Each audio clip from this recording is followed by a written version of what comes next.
दशधम्मसुत्तं नमो तस्स भगवतो अरहतो सम्मा सम्बुद्धस्स एवं मे सुतं एकं समयं भगवा सावत्यं विहरति जेतवने अनाथपिण्डिकस्य आरामे तत्र को भगवा भिक्खु आमन्तेसि भिक्खवोति वदन्ते ते भिक्खु भगवतो पच्चसोऽसुं भगवा एतदवोच दश इमे भिक्खवे धम्मा पब्बजितेन अभिन्नं पच्चवेक्षितब्बा कतमे दश वेवनियं हि अजुपगतोति पब्बजितेन अभिन्नं पच्चवेक्षितब्बं परापतिबद्धा मे जीविकाति पब्बजितेन अभिन्नं पच्चवेक्षितब्बं अन्यो मे आकापो करणीयोति पब्बजितेन अभिन्नं पच्चवेक्षितब्बं कच्चिनुको मे अत्तशीलतो न उपवदतीति पब्बजितेन अभिन्नं पच्चवेक्षितब्बं कच्चिनुको मं अनुविच्च विඤ्ञो स ब्रह्मचारी शीलतो न उपवदन्तीति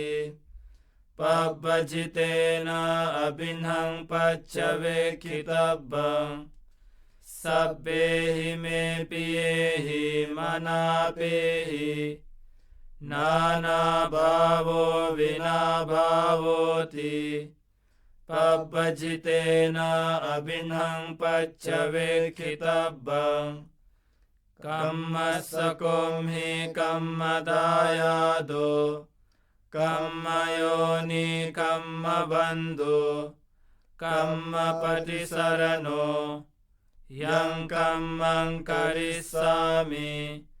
कल्याणं वा पापकं वा तत्सदायादो भविष्यामीति पब्बजितेन अभिन्नं पच्चवेक्षितब्बं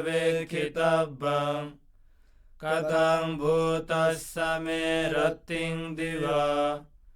वीतिपतन्तीति पब्बजितेन अभिन्नं पच्चवेक्षितब्बं कच्चिनुकोऽहं शून्यागारे अविरमामीति पब्बजितेन अभिन्नं पच्चवेक्षितब्बं अथिनुको मे उत्तरी मनुष्यधम्मा अलं अर्यज्ञानदर्शन विशेषो अधिगतो सोऽहं पश्चिमे काले स ब्रह्मचारी पुत्रो न मंको भविष्यामीति पब्बजितेन अभिन्नं पच्चवेक्षितब्बं इमे को भिक्खवे दशधम्मा पब्बजितेन अभिन्नं पच्चवेक्षितब्बाति इदमवोच भगवा आत्मनाति भिक्खु भगवतो भासितं अभिनन्दन्ति एतेन सच्चवज्जेन सोत्थिते होतु सर्वदा एतेन सच्चवज्जेन सर्वदुःखा विनश्यन्तु